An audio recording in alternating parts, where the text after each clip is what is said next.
దేవుని నుండి దాచిపెట్టే జీవితము చివరికి మనలను ఆయనకు దూరం చేస్తుందని మనం జ్ఞాపకం చేసుకోవాలి. ఇర్మియా ఈ మాటలు జ్ఞాపకం చేస్తున్నాడు.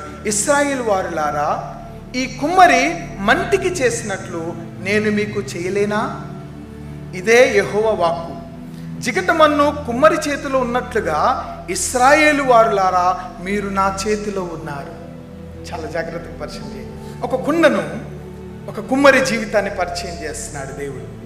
మనం ఏమనుకుంటున్నాం? మన అవిధేయత వలన మనము దేవునికి ఏమి కనబడటం లేదు, ఏమి చూడటం లేదు, ఏమి చెప్పవలసిన అవసరం లేదు అని అనుకుంటున్నారు పాత నిబంధన ప్రజలు. అలాంటి వారితో ప్రభు ఒక చక్కటి వర్ణన అంటున్నాడు. జిగటమన్ను కుమ్మరి చేతిలో ఉన్నట్లు ఇశ్రాయేలు వారులారా మీరు నా చేతిలో ఉన్నారని ప్రభు జ్ఞాపకం చేస్తున్నాడు. మట్టి కుమ్మరికి లోబడింది అనుకోండి, అది ఒక అందమైన పాత్రగా చేయబడుతుంది. ప్రియమైన దేవులారా, అది లోబడకపోతే అది విరిగిపోతుంది. యేసు ప్రభు వారు మనల్ని సృష్టించింది నిన్ను ఒక అందమైన పాత్రగా చేయాలి.